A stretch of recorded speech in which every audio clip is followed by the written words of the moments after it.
Welcome. I'm so glad you're here. If you're watching this video, I hope it means that you've chosen to journey with us at Singularism. The purpose of this video is just to give you all of the basic information you need for to have a successful journey. We'll give a brief overview of kind of the things that you'll want to know, things that you'll need to bring, so that you can feel prepared and feel confident on come journey day. Hopefully you know this by now, but Singularism is is a religion. We are clinically informed, spiritually grounded. And what that means is that we use the best research that's coming out of the medical hospitals or the research hospitals from like Harvard's medical school, Johns Hopkins. But these things have been used for thousands of years, well before Western medicine started playing with them and started researching the effects of them. And so we try to incorporate the best of all of these different influences, the shamanic traditions, as well as modern medical science, to make sure that we're doing things safely, make sure that the guardrails and the protocols are in place that will give us a high likelihood of having a safe journey, but also an effective journey, which oftentimes means having a very a spiritual experience. So first, we'll get into setting your intention. It's likely that you have some reason that you decided to take this journey, and so we want you to bring whatever it is, whatever you're looking for, whether that's spiritual transcendence or relief from depression or anxiety, or healing for PTSD or traumatic brain injury. These are all potential things that this medicine is very good at helping with. If you have an outcome in mind, that's wonderful. We add to that a layer of intention.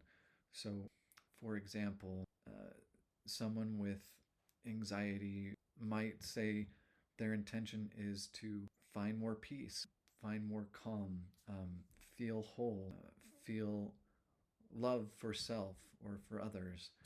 These are all intentions that may overlay the the original desired outcome.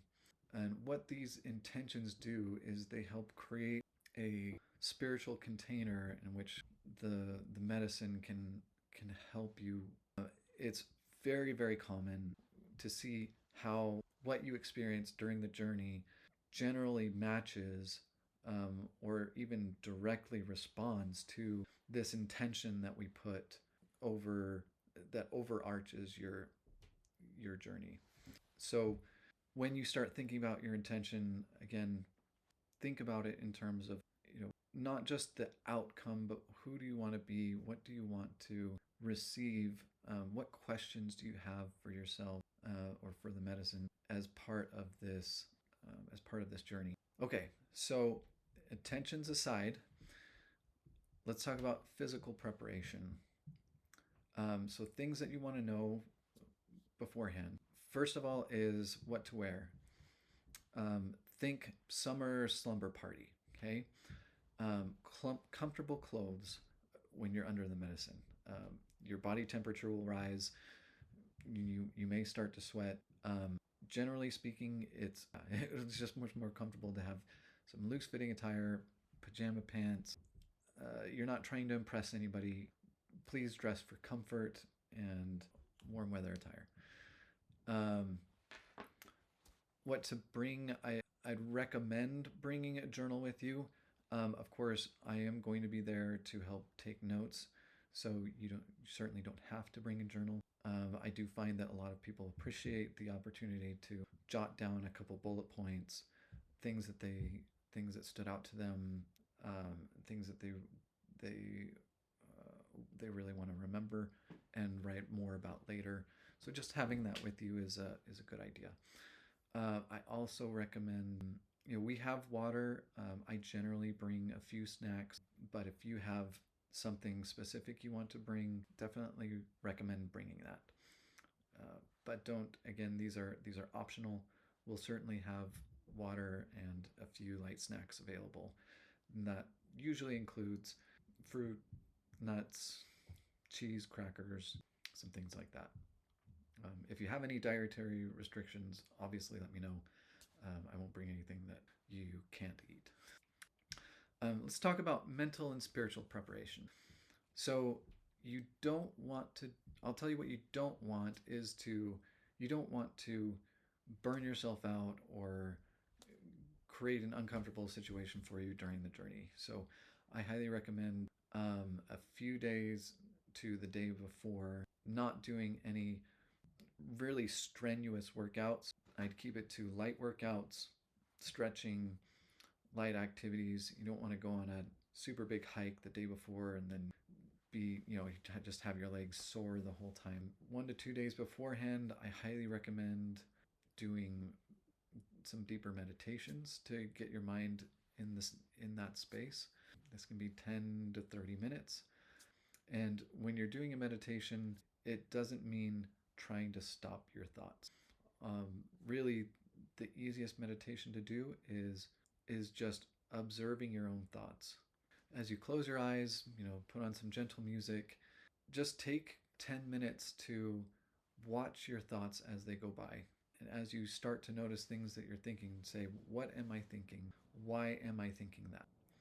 And just posing the question to yourself, you don't even have to answer the question, but using those questions to just to prompt the observation process. This is just great practice. This is exactly the type of space you'll want to be in as you enter the journey, because you're going to try to turn your conscious mind off, let your conscious mind just relax and let it watch all the subconscious material that starts to come to the surface. So that's one meditation you can do, just observing the thoughts. The second meditation you can do is to focus on a particular topic. My favorite meditation is just a gratitude meditation, where you begin to focus on the easiest thing to be grateful for. Take the first thing the first thing comes to mind when you're like, I'm grateful for blank. That first thing is like the easiest thing for you to be grateful for. And just take a few moments to feel grateful for that thing. And as that starts to move through you, what's the next easiest thing to be grateful for? And then the next easiest thing to be grateful for. And just repeating the mantra, I am grateful for blank.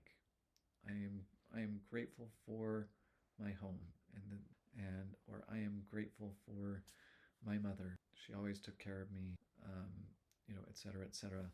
And continue going down the line until, things that might be more and more obscure, things that you're grateful for. And if you're having a hard time finding things that you're grateful for, say, I am grateful for the air that I breathe. I am grateful that I have two hands. Not everybody has two hands. There's always something that you can be grateful for. So those are the two meditations: observing your thoughts and just practicing I am grateful for mantras.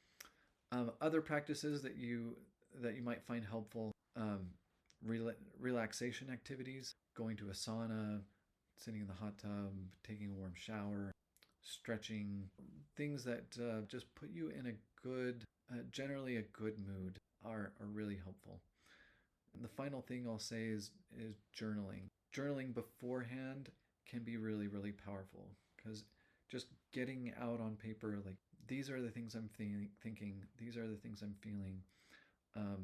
Not so much a daily diary of like, this is what I did today and this is who I talked to, but more, hey, these are the thoughts and feelings that I have in this moment. Sometimes prayer journaling is a really good approach. Just start talking to God in your journal. God, this is what I'm thinking right now. I'm angry because this happened, or I'm feeling sad because this happened. And just talking to God through that journal. Sometimes you'll even find that as you get to the end of what you're saying, thoughts and impressions might come, and you might start to feel some responses to the questions or the concerns that you have. If you don't, that's totally fine. But in doing that, um, you begin to open that channel for spiritual light to come in, for answers to come in much more powerfully than if you were just to think the thoughts in your mind. Putting them in journal format, you also have the ability to come back to that prayer after your journey and see, how much is there anything in there that your journey actually directly responded to. I have found in my personal experience that it's not uncommon for that to happen. All right, let's talk about the ceremony itself. So, on the day of your journey, first thing to remember is that we want you to come fasting, or in other words, that you haven't eaten before you come to the ceremony. There's a couple reasons this is important. The biggest one is that it will help the tea react faster in your stomach if you don't have other things floating around in there, other things digesting. For sure, drink water or whatever you need to beforehand. Um, don't eat anything before you come. This way, you'll drop in faster and you'll be more comfortable when you do. The other reason it's important is in case you do get nauseous, it's fairly infrequent, but some people can get nauseous on the mushroom tea. This just helps settle your stomach better. It decreases the likelihood that you're going to have nausea or, heaven forbid, having to vomit or something like that. It just makes it a lot easier on your digestive system, a lot easier on yourself. It is my experience that fasting also creates more spiritual power. The way I like to think about it is that you're intentionally weakening the body momentarily to allow more space for the soul or the spirit. I've personally found fasting to be a really important part of my personal spiritual practice. All right, let's talk about the ceremony itself. So we'll generally start at 10 a.m. unless you and I have made special arrangements beforehand. When you come in, we'll begin the tea preparation process. And we'll brew the tea right in front of you. You'll see everything that goes into it, so it's completely transparent. As the tea starts to brew, it takes about 20 minutes. We'll revisit your intention. We'll talk about anything that's happened between our preparation session and the tea ceremony. Any other thoughts or any other impressions that you've had that might be related to your intentions, and we'll take that intention at that time and create and turn it into a positive present affirmation statement. So, for example, what that looks like, if you were to say, I want to feel more peace, then the positive affirmation might be, I feel peaceful. I am peaceful. Something along those lines. That's just a first person positive present affirmation. Another example might be like, if I want to stop getting angry at my wife, we would again flip that to be from the negative, I want to stop doing this thing, to the positive. I am patient with my wife. I am patient and loving with myself. That positive present affirmation. Once the tea is done brewing, you will state your affirmation again. We'll have you make a personal statement of readiness, and you'll then consume the tea. You'll go ahead and drink. That's the whole tea ceremony. The journey itself, the tea can take anywhere from 10 to 30 minutes to kick in. You'll start to feel onset, generally speaking, around 15 to 20 minutes. From there, we'll move into one of the journey rooms and have you sit or lie back on the couch. We have eye masks and blankets. I generally recommend you put the eye mask on and lay down and get comfortable. The journey itself will take about 4 to 6 hours. There are a few safety protocols we want you to know about. Number one, please do not plan on driving after your journey. So have somebody drop you off and pick you up, or be prepared to call an Uber. It's important to understand that there's absolutely no sexual contact in any of these journeys. There will always be at least 2 practitioners present at all times, myself and one other supervisor. either Bridger, Brandy, Jake. One of these supervisors are there to make, again, just for your safety, your support. If anything difficult comes up, we have more, we have additional support there. I will generally be in the room. If you need to or feel like you want to be alone for a little while, you're welcome to ask for that. I may step out at times if it feels appropriate, so that you can you know go deeper into your journey without feeling self-conscious or anything like that. But generally speaking, if I'm out of the room, I'm either just sitting outside, sitting just outside, um, or in the bathroom. But I'm close by, so that I'm there if whenever you need me. If you have any other questions about any of the safety protocols, please bring it up. I'm more than happy to answer any other questions. Now it comes to the fun part. We're going to talk about what to expect from the journey itself. At Singularism, we have three core principles for navigating a journey. These are the Alice in Wonderland principle, the Peter Pan principle, and what we call the Three Little Birds principle. So, Alice in Wonderland, if you remember the story, Alice falls down the rabbit hole, and she finds herself in this world where there's a piece of cake that says "Eat me," and what does she do? She immediately picks it up and just eats it. She grows 50 feet tall. She finds a bottle that says "Drink me," and so what does she do? She uncorks it and takes a drink, and now she's the size of a thimble. Well, the journey is not much different. all kinds of things can happen with it, and the important thing to understand is that you want to engage with it. If something is telling you to eat it, it's there for a reason, and take it as a sign that you should follow. Even if you find yourself in a scary or uncomfortable situation, the question is, why is this showing itself? Engage with it. Ask it why it's there. Ask what it can teach you. So it's not a time to be passive or timid. It's a time to engage with it. And to the extent that you engage with it, you'll inevitably get more out of the experience. That's not the same as controlling the experience.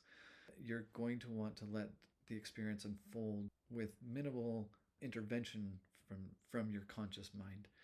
But if something happens, if you're presented with an option, take the option.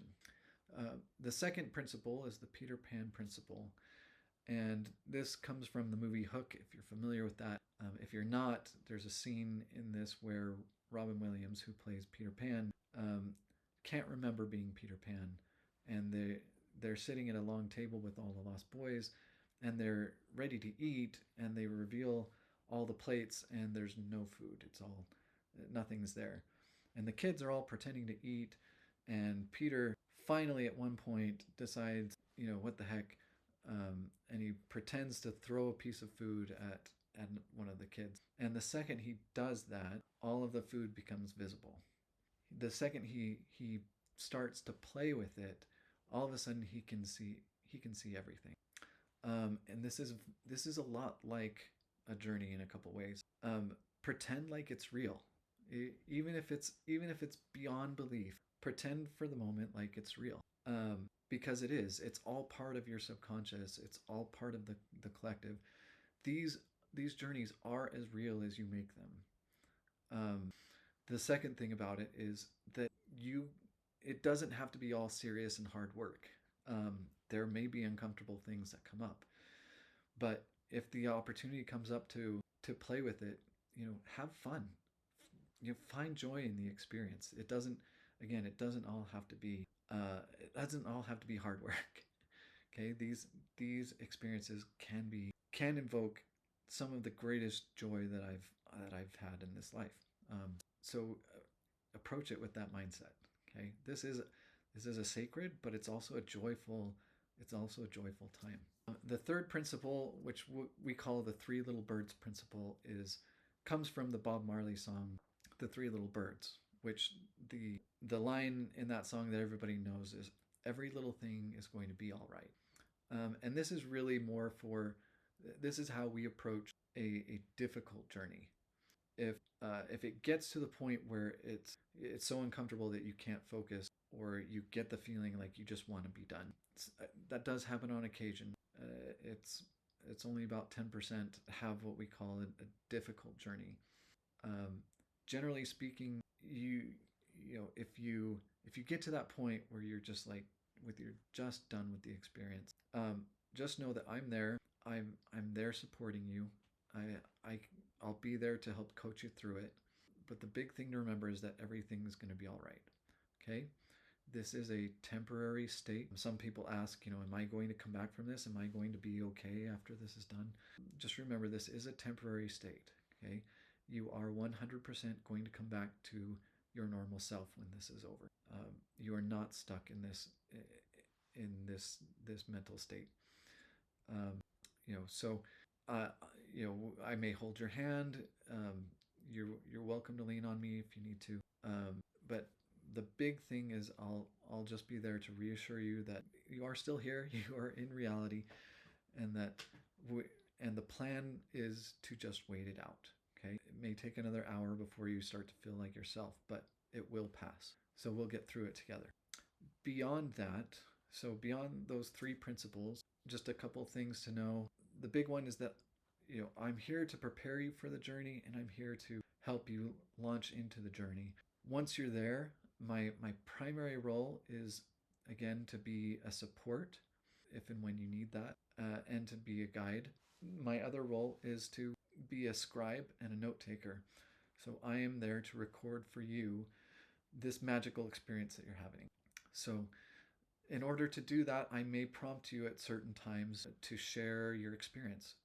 You know, I might say, "How are you feeling? You know, what are you feeling, or what are you experiencing right now?" If you have the inclination to share, please do. As you open up, I will begin to take notes, and I will write down, you know, anything that you may want to remember for later. To the extent that you don't want to share, that's totally okay. If you don't want to share, if you're deep in a conversation with, you know, past life, or with an angel or Jesus, like, I don't want to interrupt that. If that happens, you know, just feel free to wave a hand to say no, or just say the word no. I'm okay, and I will respect that. You don't have to say anything other than that. And whenever you are ready, then I'm there and available for you. If you want to, if at some point you want to talk about what's going on, you know, feel free to just open up. Or if you just start talking, I'll just start writing. You don't have to give any preamble or anything like that. So hopefully that all makes sense. Again, if you have any other questions about it, please bring it up. I'm more than happy to talk about this. Okay, let's talk about what happens after the journey.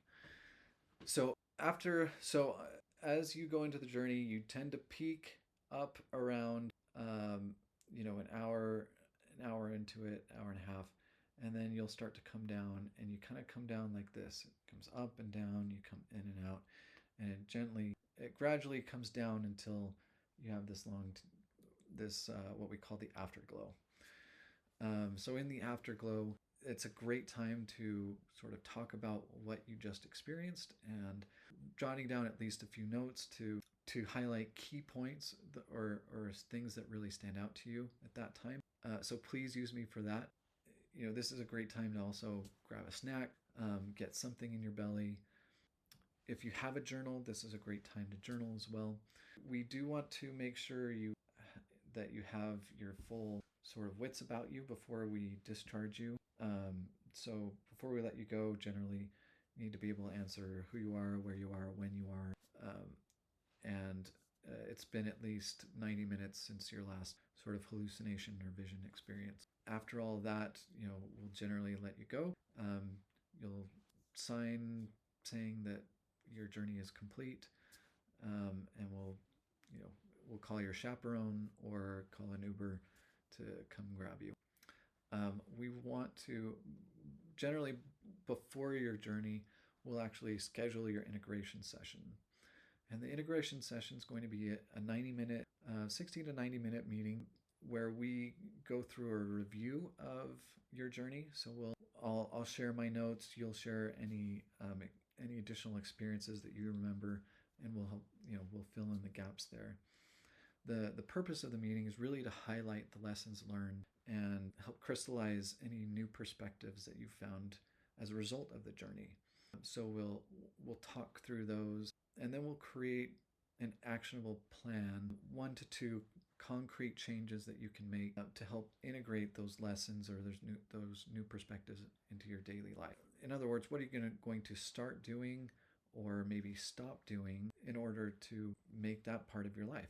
So all of that being said, I I wish you the best on your journey. I'm super excited for you. Um, this this has been such an amazing spiritual gift for me in my life, and I love nothing more than to share this with you. My final pieces of advice: trust yourself and trust the medicine that it's going to give you what you need at this time. And that's going to change from journey to journey. So trust that what happens to you in this session is going to be tailor made by you, by your subconscious, and unlocked by the medicine. Okay. The medicine is just a tool. It's not the answer. Okay. The answer is inside you. The answer is comes from God. It comes from spirit. It comes from your soul. The medicine is just the tool to unlock that.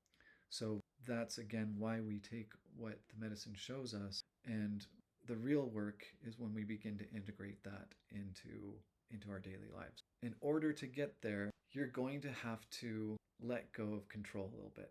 Okay, really let go. Allow it to take you where it needs to take you. With that, I would just say have confidence. I'm positive that you're going to get what you need out of this, and that whatever happens, this is going to be right for you. So I'm happy for you. Again, I'm excited for you and can't wait to see you on the other side. Okay, take care. Oh, and if you have any questions, let me know. We'll talk to you soon.